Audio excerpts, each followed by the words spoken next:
Días, mis estimados estudiantes. En el día de hoy vamos a dar inicio al estudio del aparato cardiovascular. Este aparato también se puede considerar como un aparato integrador porque une de alguna manera toda la anatomía corporal. O sea, el cuerpo requiere nutrientes constantemente, cada una de sus células, de los tejidos que forman nuestra anatomía, también necesita oxígeno y a la vez tiene que expulsar al exterior sustancias de desechos, entre los cuales se encuentra el dióxido de carbono. Y por lo tanto, este aparato garantiza el flujo, es el transporte de todas estas sustancias en todas las partes que forman nuestros órganos y tejidos. Por lo tanto, vamos a dar inicio este día al estudio de estas estructuras para conocer a grandes rasgos cuáles son su composición y la función que tiene cada una de ellas. Recuerden que, como siempre les recomiendo, una vez que escuchen esta clase, deben acercarse al texto que les puse como material básico para que profundicen un poco en estos contenidos. Ahora vamos a compartir pantalla.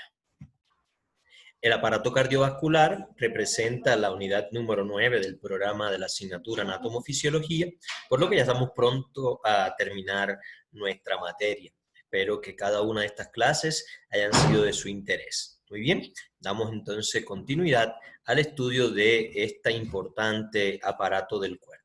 Como ven en la ilustración, es un aparato que al parecer sencillo, pero que cumple funciones extraordinarias en cuanto a integrar todos nuestros órganos, tejidos y células, ¿verdad?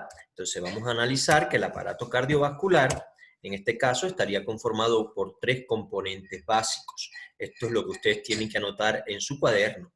En este caso vamos a analizar en un primer momento la sangre, que aunque constituye un tejido, forma parte de este aparato porque circula por dentro de los vasos sanguíneos. Luego analizaremos con profundidad lo que sería el corazón, que en este caso es la bomba, el tejido muscular estriado cardíaco que impulsa la sangre por todo nuestro cuerpo.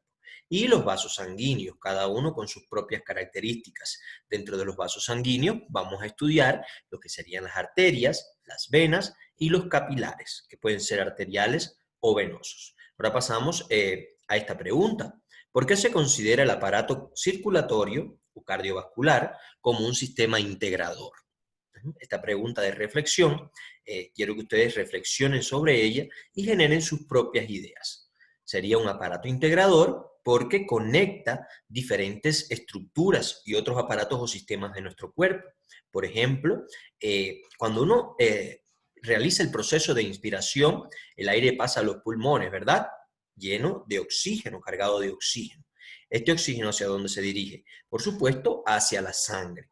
Y es la sangre, en esta circulación, que lleva ese oxígeno a todas las partes de nuestro cuerpo, a cada uno de los sistemas y aparatos que nos conforman, nuestra anatomía, ¿verdad? Ahí se recogen sustancias de desecho, que muchas de ellas son transportadas hacia, por ejemplo, el aparato urinario.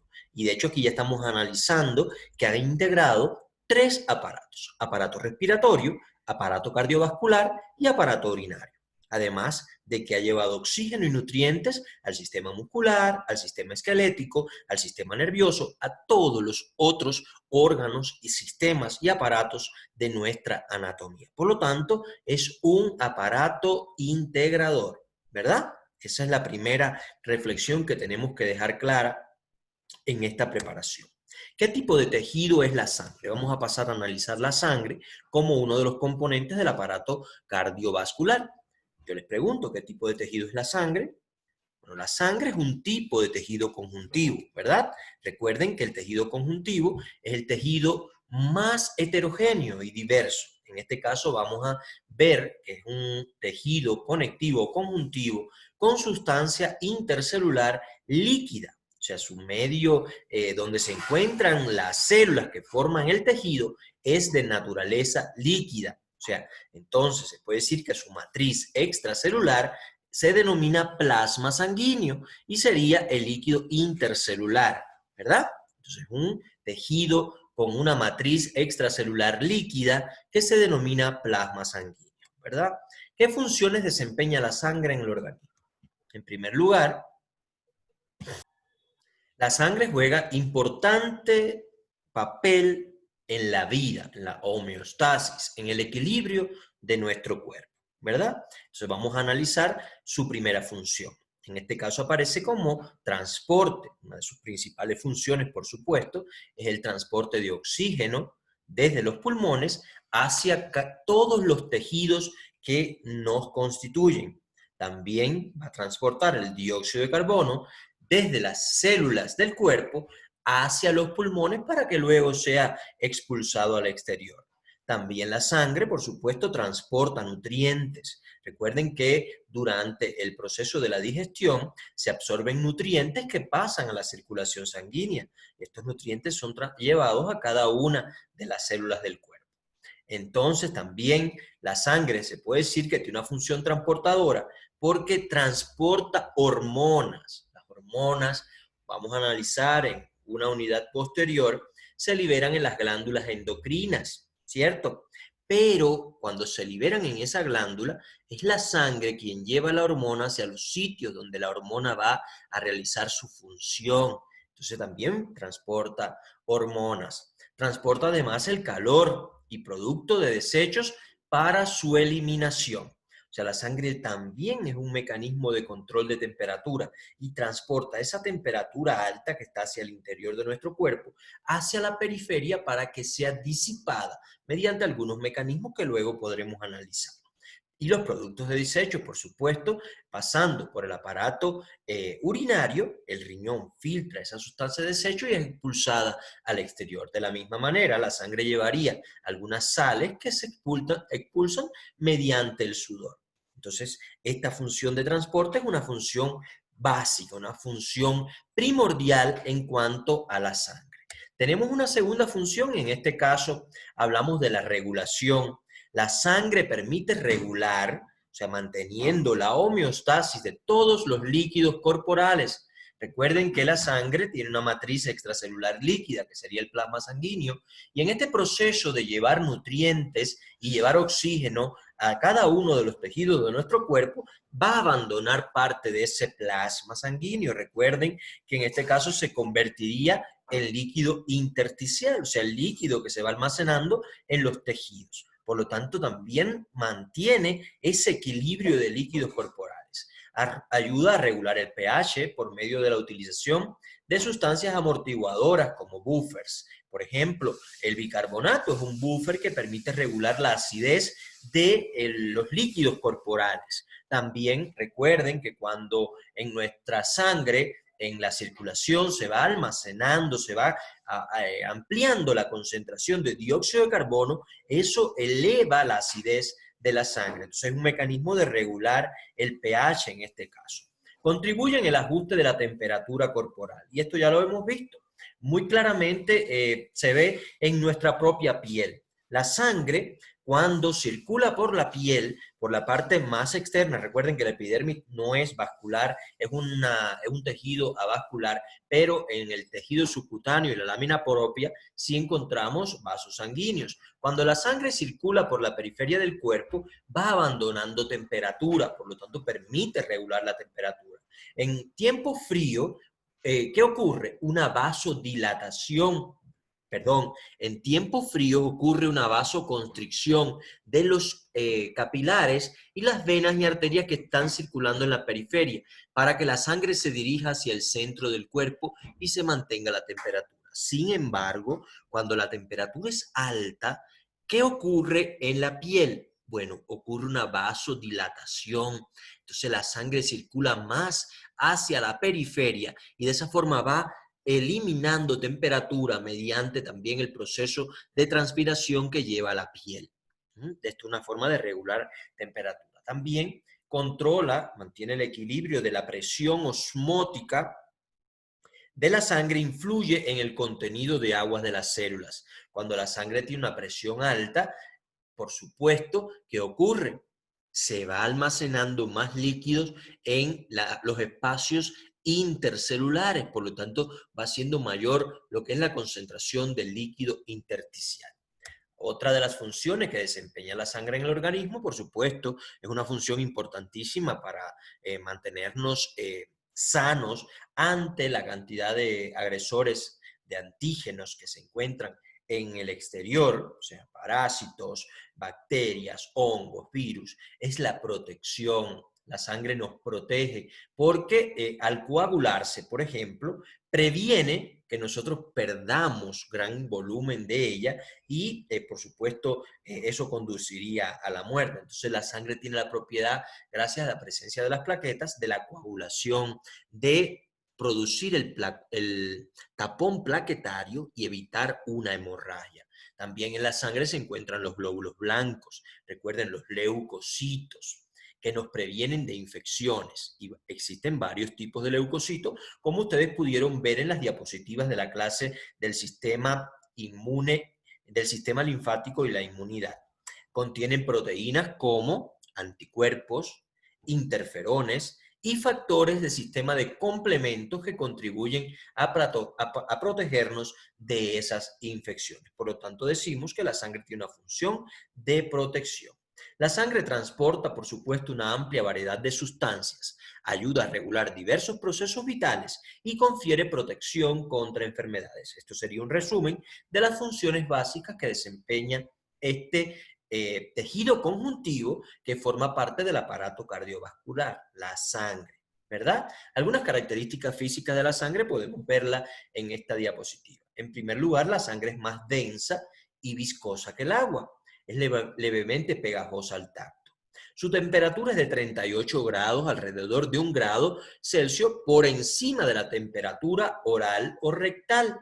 Por eso que la temperatura normal del cuerpo es un poquito menos de 37 grados, 1 grado menos que la temperatura de la sangre. Su pH es ligeramente alcalino, vean esto, es ligeramente alcalino, cuyo valor se encuentra entre 7,35 y 7,45. ¿Verdad? El color de la sangre varía según su contenido de oxígeno. Cuando está saturada de oxígeno, la sangre adquiere un color rojo brillante, pero cuando está insaturada, o sea que ya ha abandonado el oxígeno en cada uno de los tejidos y más bien lo que contiene es dióxido de carbono, tiene un rojo oscuro. O sea, nadie tiene sangre azul, por lo tanto toda la sangre es roja, ¿verdad? Lo que su intensidad cambia en presencia del oxígeno en grandes concentraciones o en menos concentración. El volumen es de 5 litros a 6 litros en el hombre adulto y de 4 a 5 litros en una mujer adulta. Constituye alrededor del 20% del líquido extracelular y alcanza hasta el 8% del peso corporal. Por lo tanto, ustedes pueden ver que la pérdida excesiva de sangre por un traumatismo, una hemorragia, sería fatal para la vida de un ser humano. Ahora, la sangre tiene algunos componentes. En primer lugar, vamos a analizar que se divide en dos componentes fundamentales. Vamos a partir de aquí. El primero sería el plasma.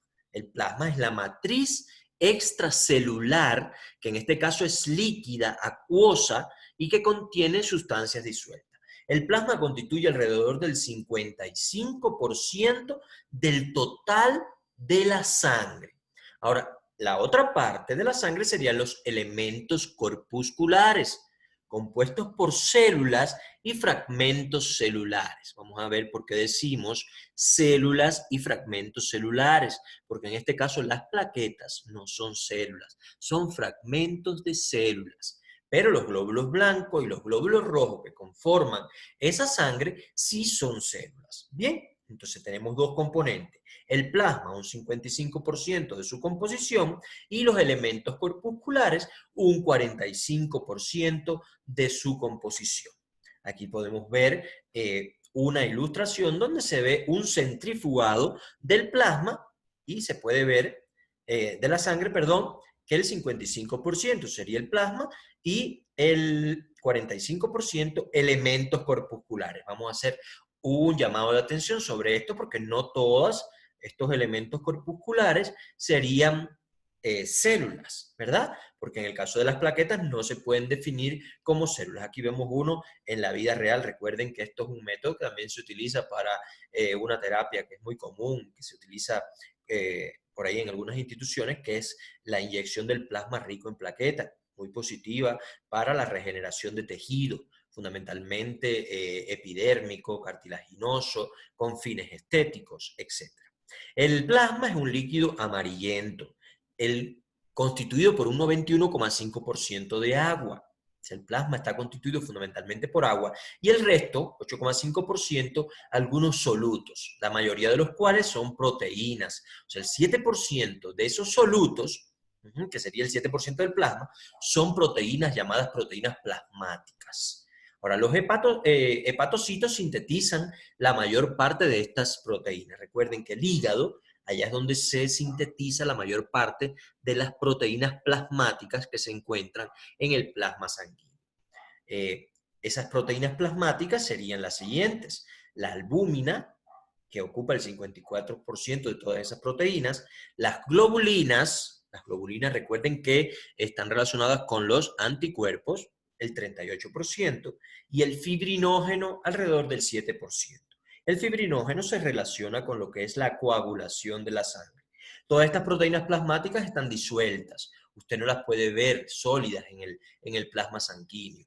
Solo, por ejemplo, el fibrinógeno se solidifica cuando ocurre una ruptura del vaso, un traumatismo. Se activan procesos y entonces esas proteínas que están en forma líquida, disueltas en el plasma, se comienzan a solidificar en forma de hilos para formar lo que se llama el tapón plaquetario. Este es el caso del fibrinógeno, ¿verdad? Ahora, la albúmina se relaciona con la presión osmótica de la sangre y las globulinas se relacionan con las defensas humorales de nuestro cuerpo. Contiene además electrolitos. Este plasma tiene nutrientes, enzimas, contiene hormonas, vitaminas, también tiene sustancias de desecho disueltas, como la urea, ácido úrico, creatinina, amoníaco, bilirrubina, entre otras sustancias, ¿verdad? Pero el 91,5% es agua y el 8,5% son los demás elementos que ya hemos mencionado. Ahora bien, los elementos corpusculares serían de tres tipos fundamentales. En primer lugar, vamos a analizar los glóbulos rojos, ¿verdad? Los glóbulos rojos que también reciben como nombre eritrocitos.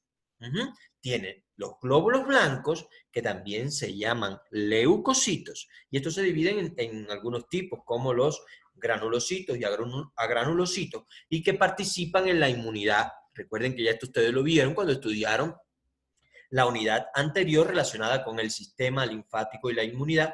Y por último, el tercer elemento corpuscular de la sangre serían las plaquetas. Recuerden que todos ellos ocupan el 45% de la sangre. Vamos a ver a grandes rasgos las características de cada uno de estos elementos corpusculares. Los glóbulos rojos son las células más abundantes de la sangre. Esto es lo primero que tenemos que conocer. Ocupan de 4,8 a 5,4 millones de glóbulos rojos en cada milímetro cúbico de sangre. Recuerden que su principal función de los glóbulos rojos es la de transportar oxígeno, por lo tanto debe haber una alta concentración de estas células para que puedan cumplir su función. Tienen forma de disco bicóncavo. Vamos a observar esta ilustración en forma de un disco bicóncavo, o sea, están de forma cóncava por ambos lados. No poseen núcleo en su estado adulto. Esto ustedes dirán, pero ¿cómo puede ser si todas las células presentan núcleo o material nuclear en su interior, ¿cierto? En el caso del estado adulto de los glóbulos rojos, pierden ese núcleo en la última etapa de maduración que ocurre en la médula ósea roja. Recuerden que en la médula ósea roja de los huesos es donde ocurre la hemopoiesis. Ahí, cuando ellos están madurando, pierden ese núcleo. Pero bueno, en sus primeros estadios de vida sí tienen núcleo. Viven hasta 120 días aproximadamente para ser destruidos, ya esto lo mencionamos anteriormente, en el vaso, ¿verdad? Cuando estos glóbulos rojos viejos son destruidos en el vaso por macrófagos que están ahí en el vaso, recuerden que se forma un pigmento que se llama bilirrubina. Los glóbulos rojos se forman en la médula ósea roja, ya esto lo vimos, pero en su maduración intervienen órganos como el riñón y el estómago. Recuerden que en el riñón se produce la hormona eritropoyetina, que es la encargada de estimular la formación de estos glóbulos rojos en la médula ósea roja.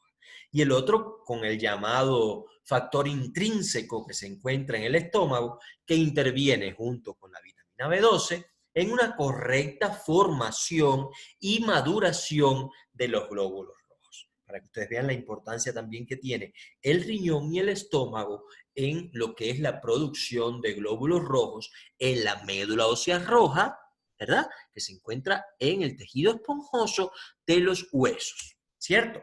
Dentro del glóbulo rojo se encuentra una sustancia que es muy afín al oxígeno. Este es un polipéptido, es una proteína que presenta 4 cadenas, como pueden ver ustedes en la ilustración, y es una proteína que conoce su nombre todo el mundo. En este caso estamos hablando de la hemoglobina. O sea, la hemoglobina se encuentra dentro de los glóbulos rojos y presenta 4 cadenas proteicas enrolladas. Es una molécula proteica cuaternaria y en cada una de esas moléculas, presenta un átomo de hierro. Este átomo de hierro es el que reacciona con el oxígeno para convertirla posteriormente en oxihemoglobina. Y de esa forma es que se transporta el oxígeno en la sangre. También intervienen en la carencia. Vamos a ver aquí que dice este párrafo, de ahí la importancia que tiene la nutrición, cuya carencia de hierro, por ejemplo, produce lo que se conoce como anemia ferropénica, en la que se observa una notable baja de la cantidad de glóbulos rojos y una coloración más clara de estos glóbulos rojos. También intervienen en esta enfermedad la carencia de vitamina B y de ácido fólico. Entonces aquí la nutrición juega un papel fundamental en ingerir alimentos fundamentalmente de origen vegetal con alto contenido de hierro. Pero recuerden esto, por ejemplo, algunas hojas de color verde intenso son ricas en hierro, pero por sí solas usted no va a fijar ese hierro. Usted no va a asimilar ese hierro que se encuentra en la planta. Para esto tiene que consumir también vitamina B, ácido fólico y algo muy importante, que es el ácido cítrico. Este permite fijar muy bien el hierro. Por lo tanto, es importante el juguito de limón, el juguito de naranja, conjuntamente con la espinaca para poder tú fijar adecuadamente este átomo de mineral que es tan importante para el transporte de oxígeno en la hemoglobina. En un glóbulo rojo se encuentran, miren esto, hasta 280 millones de moléculas de hemoglobina. Cada molécula puede transportar 4 átomos de oxígeno. Vean la importancia que tiene este conocimiento, porque la anemia produce decaimiento, debilidad, baja el estado de ánimo y otras cuestiones que ya podrán ustedes estudiar en fisiopatología, ¿verdad? Entonces, integrando conocimiento de trofología y trofoterapia con una alimentación balanceada, rico en hierro, y también la realización de actividad física adecuada. Ahora, ¿dónde es que se producen estos elementos corpusculares? Y precisamente los glóbulos rojos, ya esto ustedes lo saben, en la médula ósea roja. Recuerden que se encuentra casi siempre en las epífisis de los huesos, en huesos planos, ¿verdad? Ahí está el tejido óseo esponjoso y dentro de ese tejido óseo esponjoso se encuentra la médula ósea roja. Ahí ocurre el proceso de hematopoiesis o hemopoiesis, donde se producen la mayoría de los elementos corpusculares que forman parte de la sangre. Y la sangre es uno de los elementos del aparato cardiovascular. Correcto, seguimos adelante. Los glóbulos rojos duran aproximadamente 120 días, ya eso lo dijimos, carecen de núcleo y de orgánulos citoplasmáticos, que le impiden restaurar estructuras dañadas de la membrana citoplasmática. Por eso es que fallecen, por eso es que mueren alrededor de esta cantidad de días. Y ya les dije que su degradación, su recuperación, porque aunque terminen su vida útil, se recuperan sus componentes y eso ocurre a nivel del vaso, ¿verdad? Los glóbulos rojos rotos son destruidos por macrófagos también en el vaso y en el hígado. Pasamos entonces al otro elemento que forman los elementos corpusculares de la sangre y son los leucocitos, los glóbulos blancos o leucocitos. Estos presentan núcleo, entonces sí tienen una vida activa en su interior tienen un núcleo bien definido. Recuerden que las células humanas son células eucariotas que tienen núcleo bien definido, pero no contienen, en este caso, hemoglobina. Por supuesto, la función de los glóbulos blancos no es la de transporte de oxígeno. La función de los glóbulos blancos es la defensa de nuestro organismo, detectar antígenos, eliminarlos, neutralizarlos, controlarlos de alguna manera. Por lo tanto, es el ejército que nos mantiene sanos ante la existencia de determinadas infecciones, fundamentalmente ocasionadas por virus, bacterias y hongos. Se encuentran alrededor de 5.000 a 10.000 en cada milímetro cúbico de sangre y tienen formas diversas. Mírenlo acá, se encuentran los granulocitos y los que son agranulocitos. Esto es por su estructura, por lo que se puede observar al microscopio. Yo no requiero que ustedes se aprendan esta clasificación un poquito más técnica, sino que sepan identificar cuáles son los glóbulos blancos fundamentales. En este caso, los granulocitos serían los fagocitos, aquellos glóbulos blancos que se encargan de englobar, como especie de digerir, de atrapar una bacteria, un virus, llevarla al interior y digerirla ahí adentro. Pero existen diferentes tipos, que son los neutrófilos, los basófilos y los eosinófilos. No quiero que se aprendan estos nombrecitos, solo que son fagocitos, ¿verdad? Son fagocitos, son glóbulos blancos, son leucocitos que fagocitan bacterias, hongos y virus. Y están los agranulocitos. Recuerden, estos agranulocitos son los más importantes de nuestro sistema de defensa, de la inmunidad, porque dentro de los agranulocitos tenemos los linfocitos T y los linfocitos B. Recuerden que los linfocitos son el batallón especializado del sistema de defensa de nuestro cuerpo. Los linfocitos T detectan a los antígenos, los reconocen, también pueden ser citotóxicos, los pueden eliminar en el momento, pero los linfocitos B son los encargados de la producción de los anticuerpos. Por lo tanto, los linfocitos B son los más importantes, porque recuerden que un linfocito B, cuando se convierte en célula plasmática, produce una gran cantidad de anticuerpos, que es una proteína, y esa proteína se puede expandir por toda la sangre y atacar a millones de bacterias, mientras que un fagocito puede comerse 1, 10, 100 bacterias. Un linfocito puede atacar y puede eliminar un ejército de virus, de bacterias o de hongos, porque producen los llamados anticuerpos, que es la defensa humoral de nuestro cuerpo. También dentro de los agranulocitos, un tipo de linfocitos T, son las células natural killer, que ya estudiaron ustedes leyendo las diapositivas de la clase anterior. Estas células natural killer son muy activas, son muy citotóxicas y ellas se encargan fundamentalmente de detectar células anormales en nuestro cuerpo. Es una célula que comienza a actuar diferente, una célula que su mecanismo genético se altera, que puede luego convertirse en una tumoración. Estos linfocitos pueden detectarlo y pueden añadirle, o sea, secretar sustancias tóxicas y eliminar esa célula en sus primeros estadios. Por eso es tan importante tener el sistema linfático y la inmunidad activado. Pero bueno, también forma parte estas células, estos elementos corpusculares del aparato cardiovascular, porque usted lo puede encontrar dentro de la sangre. Y los monocitos. Los monocitos son un tipo de fagocitos también. Estos monocitos, pero la diferencia entre un fagocito de estos de acá arriba, de neutrófilo, basófilo o eosinófilo, el monocito también es fagocita, fagocita, también engloba bacterias, pero es muy activo, es más grande y puede trasvasar. El monocito puede salir del torrente circulatorio a través de las membranas de los espacios intercelulares y se puede dirigir a tejidos que han sido infectados por determinados antígenos. Y ese monocito se convierte entonces en un macrófago que es un fagocito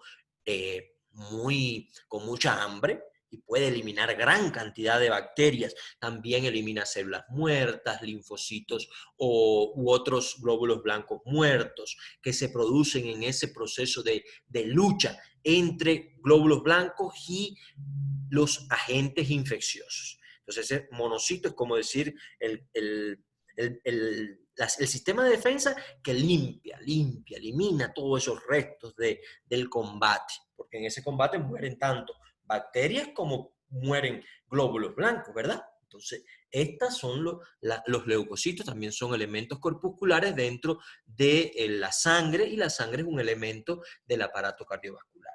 Aquí vemos algunos tipos de granulocitos, que son los llamados fagocitos. Recuerden que ya les dije, son de 3 tipos, y eso, el nombrecito que tienen es en dependencia del pigmento, si es un pigmento neutro, básico o ácido el que lo tiñe al observarlo en el microscopio, y se pueden identificar de esa forma, pero no quiero que esa parte ustedes se lo conozcan como objeto para el examen, pero sí importante para su vida como naturópatas. Recuerden que estos son la defensa de nuestro organismo.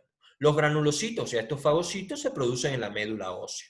Ahora bien, los monocitos y los linfocitos se producen, se especializan en el tejido linfático. Eso también estaba en la clase anterior, ¿verdad? Los ganglios linfáticos, en el vaso, en el timo, etc. Ahora, los glóbulos blancos, ya esto lo mencionamos, miren aquí una imagen, son grandes en este caso. Esto no lo vamos a profundizar, ya vimos los diferentes tipos, que hay una ilustración que luego ustedes pueden consultar, no les voy a mencionar ahora, y en dependencia de un análisis de sangre, de una biometría hemática, en dependencia de la concentración de alguno de estos glóbulos blancos, si está por encima o por debajo de los valores normales, se puede considerar determinadas infecciones. El especialista puede, observando una biometría hemática, determinar qué tipo de infección es la que está incubando o atacando al individuo, ¿verdad? Esto lo conocen un poquito con más detalle los médicos, pero ustedes también pueden dedicar un tiempo a este estudio. También pueden encontrarlo en el Tórtora y de esta forma pueden enriquecer sus conocimientos. Ahí tenemos un resumen de los elementos corpusculares de la sangre, del porcentaje que ocupan, de sus características y de las funciones que estos realizan, ¿verdad? Pero hemos venido mencionándolos a lo largo de las diapositivas. Entonces falta uno de los 3 elementos corpusculares de la sangre. Vimos los eritrocitos o glóbulos rojos, leucocitos o glóbulos blancos, ¿y cuál falta? Las plaquetas o trombocitos, ¿verdad? Estas pequeñas, estos pequeños fragmentos de células juegan una función importantísima en nuestro cuerpo, y es mantener la homeostasis, el equilibrio hidrodinámico de nuestro cuerpo. Recuerden que si sufrimos un accidente, un traumatismo, la sangre tiende a salir. Y si perdemos sangre, por supuesto, perdemos la vida. Y esa es la función que tienen las plaquetas, de evitar que nosotros perdamos grandes volúmenes de sangre para garantizar la vida del individuo. Estas plaquetas se originan de los llamados megacariocitos, son células que se fragmentan en alrededor de 2.000 a 3.000 plaquetas, y esto ocurre también en la médula ósea roja.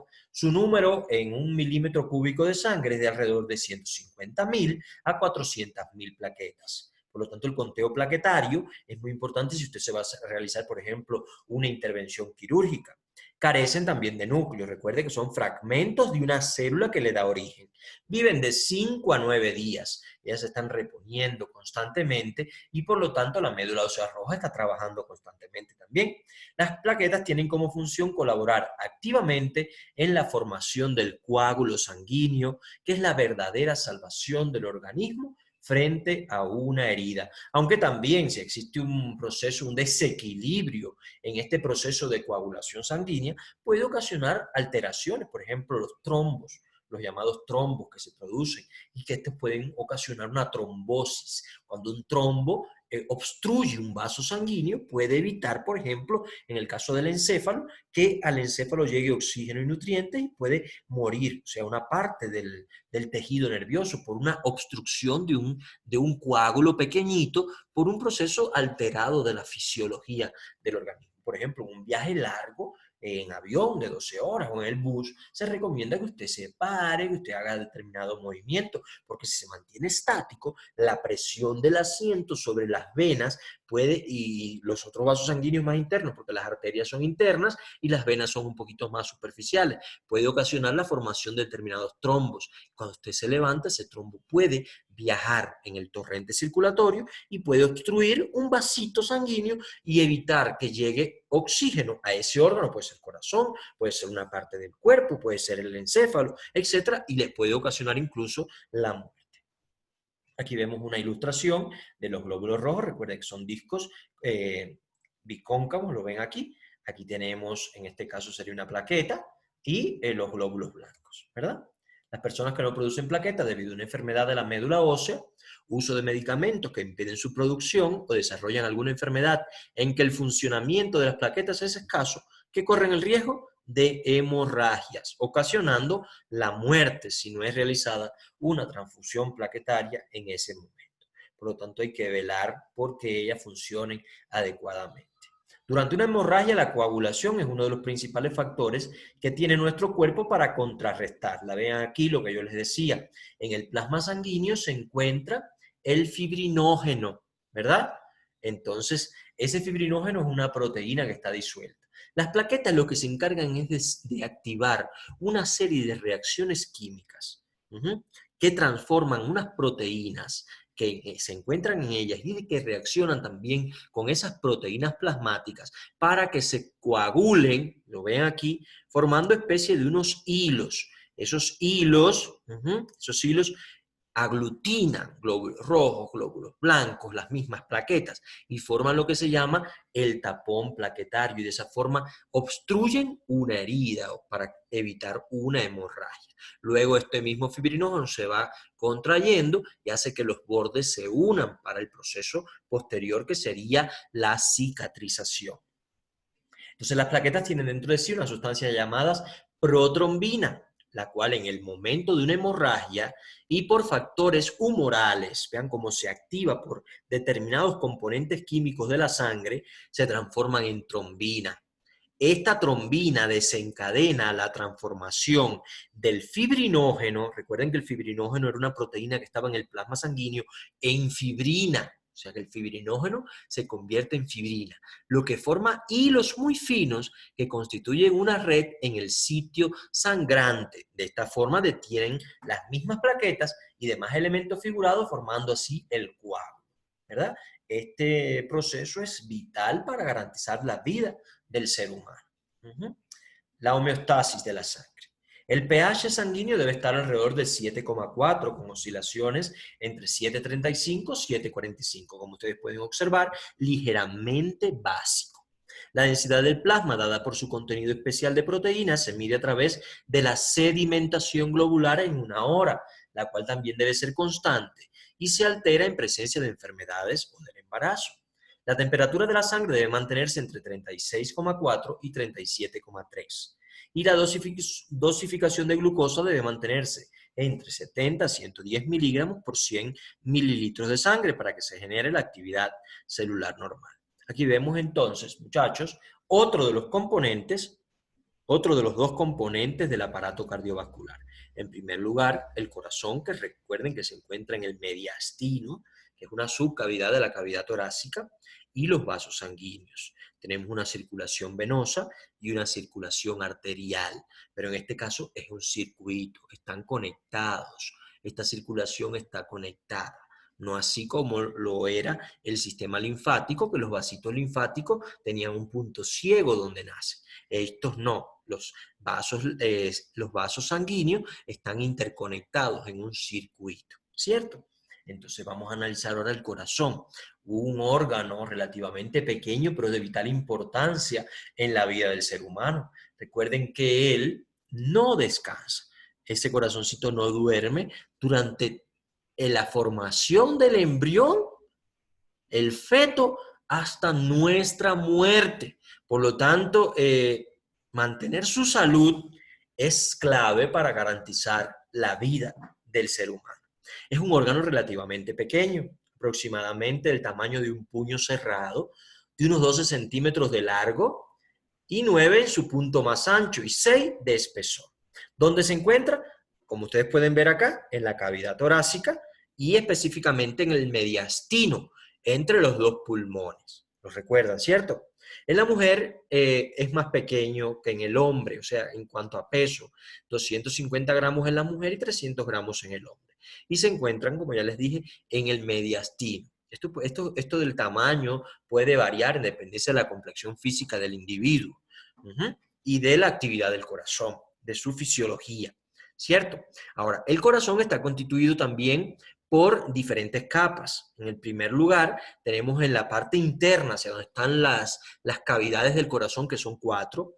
El corazón tiene 4 cavidades, 2 aurículas, 2 ventrículos. Hacia la luz de esas cavidades se encuentra el endocardio, que es una capa de tejido conjuntivo y epitelial, ¿verdad? Pero tiene en su parte más media central lo que todos conocen como miocardio, o sea, el músculo del corazón. Es la parte más gruesa y es la que garantiza con sus contracciones y relajaciones el bombeo constante de la sangre, ¿verdad? Y por la parte externa tendría el pericardio, ¿verdad? La pared parietal del pericardio seroso y el pericardio fibroso en este caso. Recuerden que el pericardio es otra de las subcavidades dentro de la cavidad torácica. El pericardio forma la cavidad pericardíaca, donde se encuentra el corazón. El corazón se encuentra en el mediastino y el mediastino se encuentra entre ambos pulmones. Todo esto se encuentra dentro de la cavidad torácica. Entonces tenemos el pericardio en la parte externa.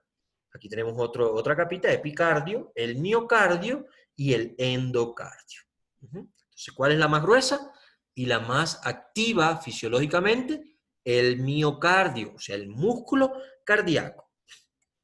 Aquí vemos que aquí tenemos una ilustración del corazón. En esta ilustración se aprecia en la parte superior, por donde salen los principales vasos sanguíneos, salen o entran, en este caso las venas y las arterias principales.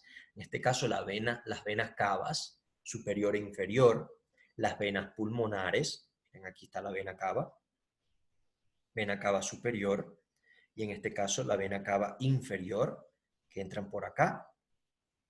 Después vamos a ver con las venas cómo se relacionan con cada una de las cámaras o cavidades del corazón. Tenemos vamos a ver las venas pulmonares en este caso, las venas pulmonares. Miren aquí, las venas pulmonares, que también en este caso son 4. Y tenemos las grandes arterias. La arteria aorta, en este caso vamos a ver aquí la arteria, el arco aórtico. Esto forma parte de la arteria aórtica.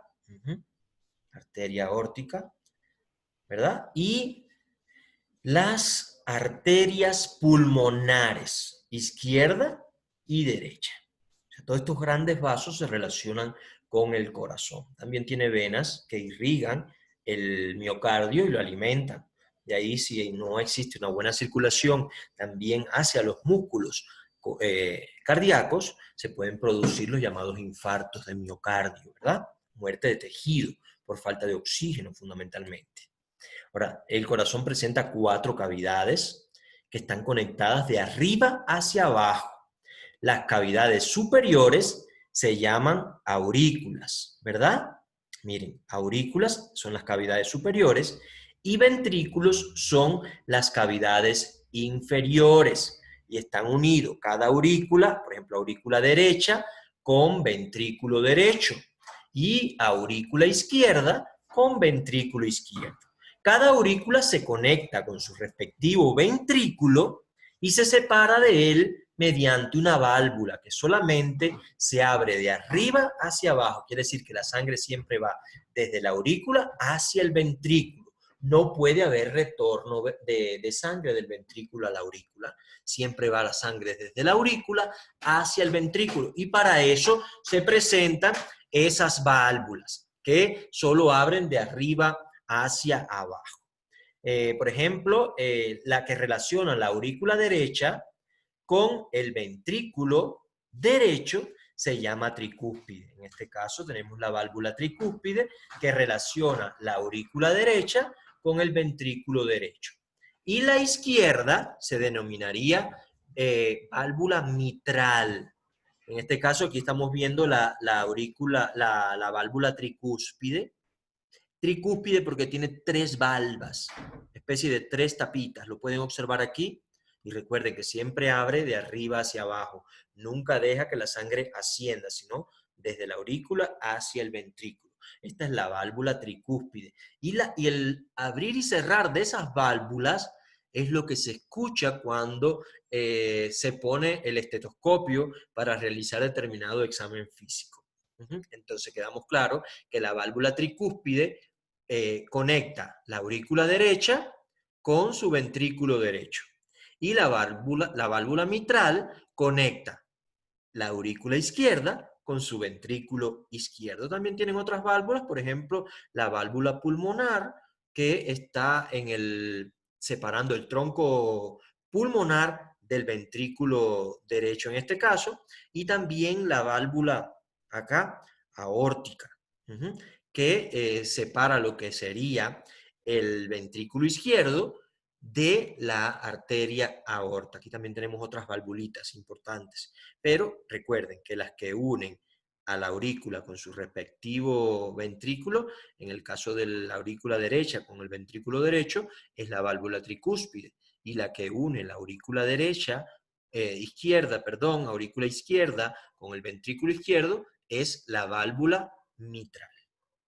Aquí tenemos una representación en la cual desde la parte superior que se ha eliminado las aurículas y se ve lo que sería la válvula tricúspide. Vean que tiene tres valvas, tres tapitas. La mitral solo tiene dos. También tenemos aquí la válvula aórtica y la válvula pulmonar. Eso es importante también identificar.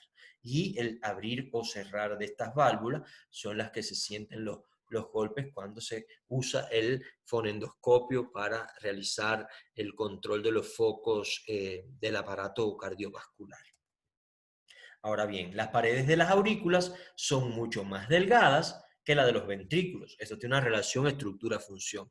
Recuerden que de la aurícula, de cada aurícula, la sangre baja solamente hacia el ventrículo, ¿verdad? La contracción auricular hace que la sangre descienda hacia el ventrículo. Por lo tanto, las paredes del miocardio son muy delgaditas porque no necesitan mucha presión para que la sangre pueda descender desde la aurícula hacia el ventrículo. Ahora, ¿cómo será el miocardio de los ventrículos? El miocardio de los ventrículos es grueso, porque recuerden que ya son los ventrículos los que impulsan la sangre. En el caso del ventrículo izquierdo, la sangre que va hacia todo el cuerpo, y el ventrículo derecho impulsa la sangre hacia los pulmones. Entonces, esos miocardios ventriculares serían mucho más gruesos. A la aurícula derecha llegan dos grandes venas. Vamos a verlo en esta representación esquemática. Esta es la aurícula derecha. Llegan dos grandes venas, que serían la vena cava inferior, mírenlo acá, y la vena cava superior.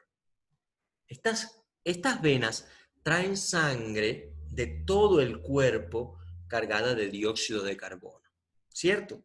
Con las sustancias de desecho, porque fue recogiendo toda la sangre de nuestro cuerpo después que ocurrieron los procesos metabólicos. Entran a la aurícula derecha esa sangre mediante la vena cava inferior y la vena cava superior.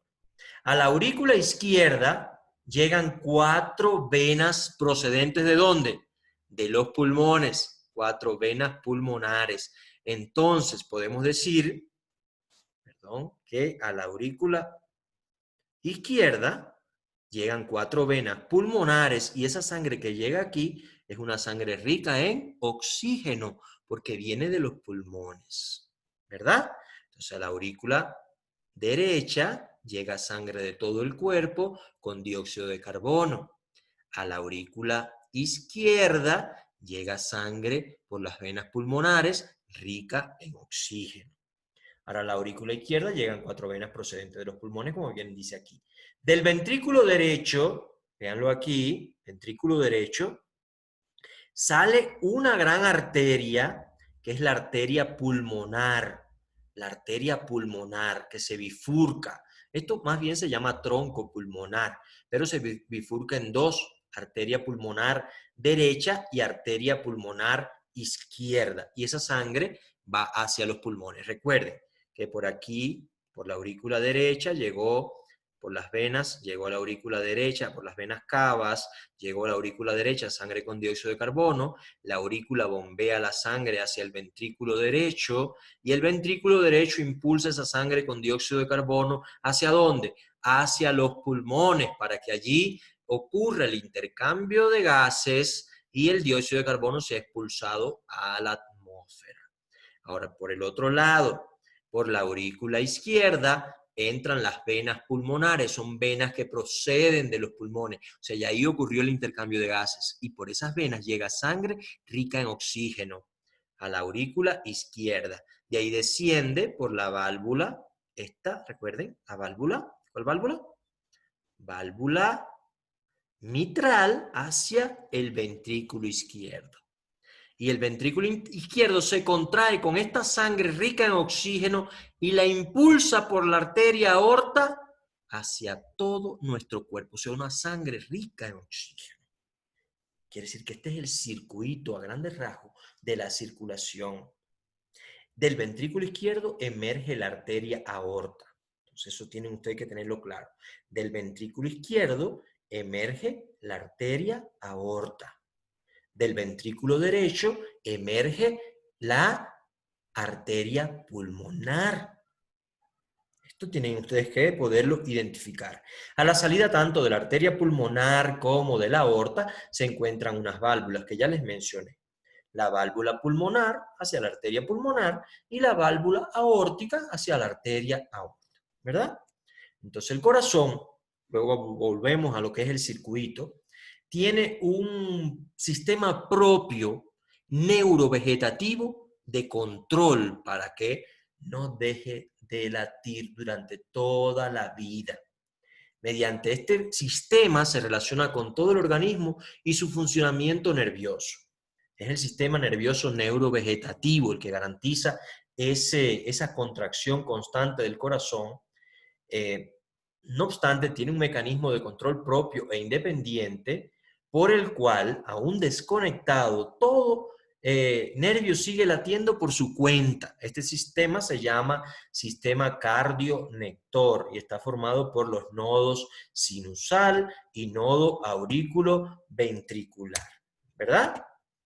Ahí vemos, algo sucedió aquí. Aquí, como ustedes pueden ver, se encuentra un tejido especializado que genera rítmicamente un impulso eléctrico. Esto es lo que se denomina nodo sinusal o seno auricular. Y esa descarga eléctrica continua es la que garantiza el latir constante del corazón. Recuerden que hay personas que esto le falla y hay que ponerle lo que se llama el marcapaso.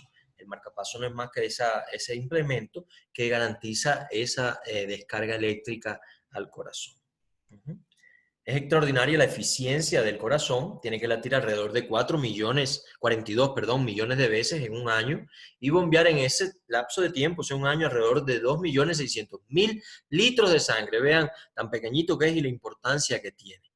Estudiaremos pues su fisiología. Empezamos por dividir el funcionamiento del corazón en algunas partes, el funcionamiento eléctrico y el hemodinámico, ya lo vimos ahí, con el nodo sinusal, con las descargas eléctricas que presenta. Eso se llama también automatismo cardíaco. No obstante de ser autónomo, también está influido directamente por el sistema neurovegetativo. Porque, por ejemplo, ustedes tienen una taquicardia porque se da un susto, un perro le cae atrás y se asustaron y comienza el corazón a latir más rápido. Pero si ustedes realizan ejercicio de respiración, una meditación, ustedes pueden disminuir la frecuencia cardíaca, no lo van a poder detener. pero sí pueden controlar de alguna manera su funcionamiento. Existen algunos mecanismos para poder disminuir la taquicardia.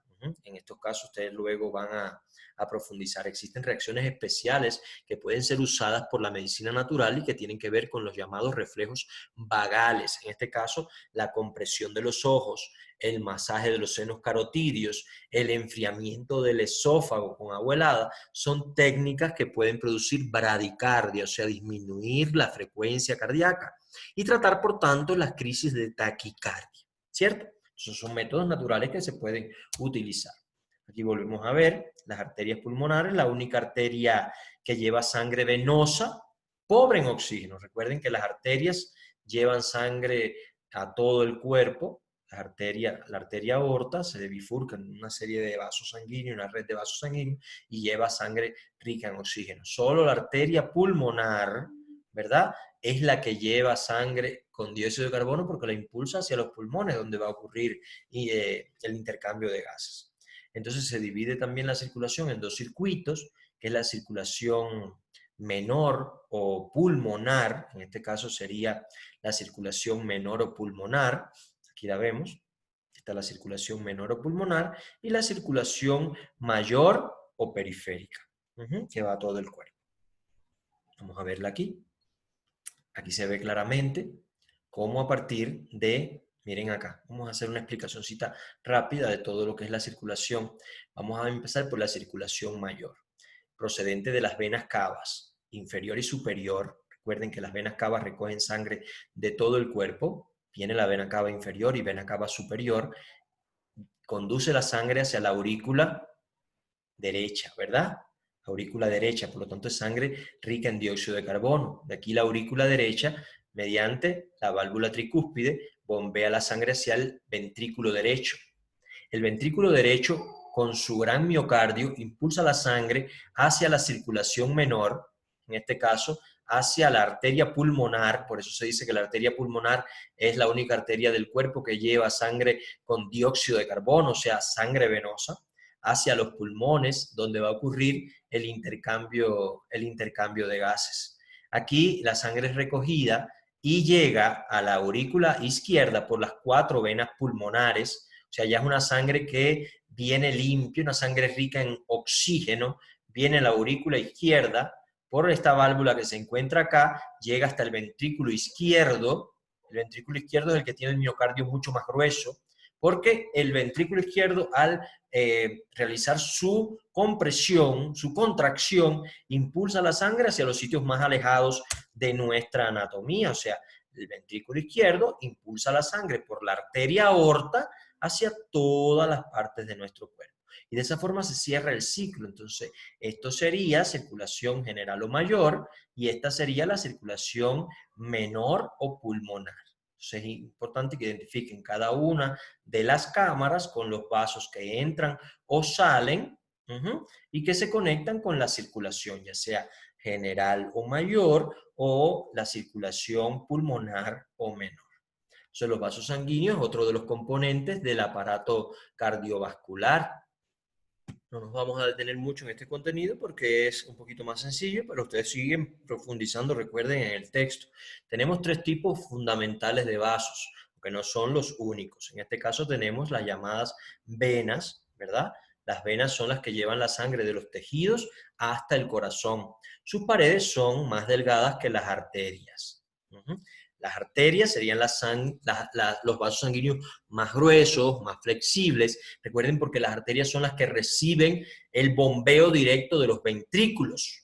Entonces, ahí se produce la presión sanguínea más alta. Por lo tanto, las paredes de las arterias deben ser más gruesas y más flexibles para poder recibir esa presión, esa frecuencia cardíaca. Y por último, tenemos los capilares sanguíneos. Los capilares sanguíneos son los vasitos sanguíneos más delgados. Estos son los que están más próximos a cada uno de los tejidos de nuestro cuerpo. Ustedes pueden ahora mismo hacer una demostración de su llenado capilar o vaciado capilar, que es casi un signo vital.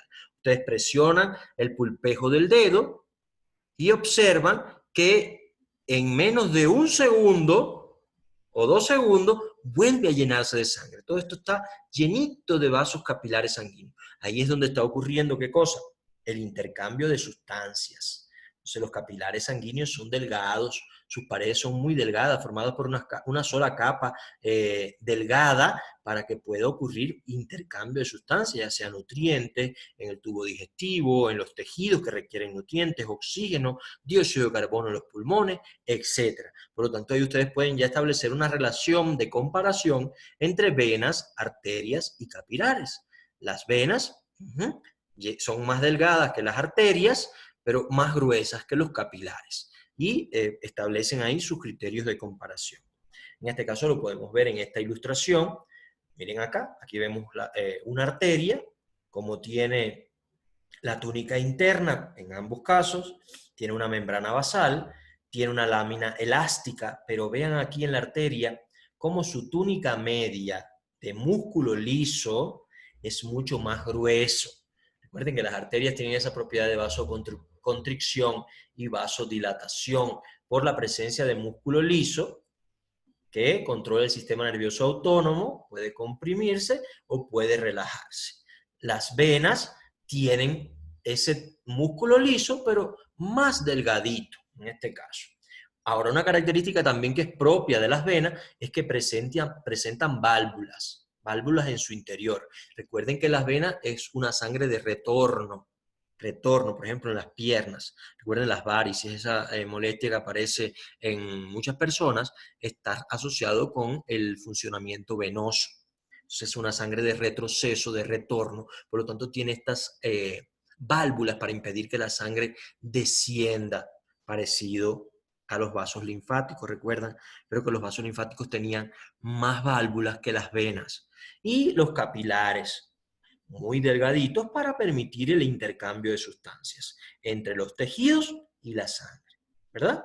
En este sentido, se puede observar en esta ilustración claramente que existen diferencias muy marcadas entre lo que son las arterias, las venas y los capilares. Ven aquí un capilar como permite ese intercambio porque son delgaditos, ¿verdad? Ahora bien, también, como les decía al principio, los capilares, hay capilares venosos y capilares arteriales, pero se juntan formando una red, por lo tanto vimos los ciclos de la circulación, ¿verdad? No están separados. No hay vertimiento de sangre a ninguna cavidad ni a ningún espacio. Por lo tanto, el aparato cardiovascular es un espacio interno, porque no hay contacto con el exterior. Solo habría contacto si hubiese una ruptura del vaso, ¿verdad? Pero en este caso circula, es un circuito completo en este caso. Hay algunas arterias importantes, ustedes luego pueden seguir profundizando. Por ejemplo, las que más se utilizan porque ahí se pueden detectar algunos de los pulsos que ustedes luego en signos vitales van a analizar. Por ejemplo, la arteria radial. Recuerden que el radio es el hueso que está en el antebrazo y que su antena es el dedo pulgar en este caso. Entonces, la arteria radial se encontraría en esta posición para el pulso radial. Es un pulso el más común que se toma para medir la frecuencia cardíaca. Ahí se localiza la arteria radial que se relaciona con el hueso radio, ¿verdad? También está la arteria braquial que se encuentra en la línea media del brazo, y a la hora de ustedes tomar la presión arterial también tienen que ver el sonido que emite la arteria braquial, porque es la que te dice la diástole y la sístole, la presión alta y baja, en este caso por la arteria braquial. También tenemos, por ejemplo, la arteria carótida, esta parte de la arteria temporal, que son pulsos que ustedes pueden tomar y pueden ir identificando en su cuerpo. La arteria femoral, en la parte inguinal se puede palpar este pulso. La arteria poplitea, que está en la parte posterior de la rodilla, también ahí hay un pulso que se puede medir. La arteria dorsal del pie o arteria pedia también es una forma de tomar el pulso ahí en el pie. Entonces hay algunas arterias importantes que ustedes deben localizar e identificar. Yo eso sí se los recomiendo que en su estudio independiente identifiquen estas principales arterias. Y ya les voy a mandar el trabajo independiente completo. Localicen 6 pulsos que se pueden tomar en nuestro cuerpo y hagan la asociación de ese pulso con la arteria específica en el lugar determinado, ¿verdad? Esquematicen, esto tampoco se los voy a evaluar, tienen que hacerlo como estudio independiente, el cuerpo humano, e identifiquen 6 pulsos principales y relacionen ese pulso con una arteria específica. La sangre sale del corazón por la aorta, ya eso lo vimos, y regresa al corazón ¿por dónde? Por las venas cavas, en este caso. También sale la sangre del corazón por las arterias pulmonares y regresa por las 4 venas pulmonares. Eso ya les quedó claro en la circulación mayor y la circulación menor. De esta forma, muchachos, yo solo les indico que continúen este estudio, que identifiquen cada una de las cámaras o cavidades del corazón, sus 4 cámaras, eso es lo más importante, las válvulas que conectan esas cámaras, ¿verdad? Y los principales vasos sanguíneos que se relacionan con cada una de esas cámaras del corazón. Eso háganlo en un esquemita para que no se les olvide, ¿verdad? Porque puede ser objeto luego de evaluación. Y de esta forma damos por concluida la clase relacionada con el aparato cardiovascular. Concluimos la clase, pero no concluimos la capacitación, la formación, porque ahora depende de ustedes, de su responsabilidad y de su tiempo, que continúen profundizando en este contenido. Les deseo un excelente día y que pasen junto a su familia lo mejor de esta vida.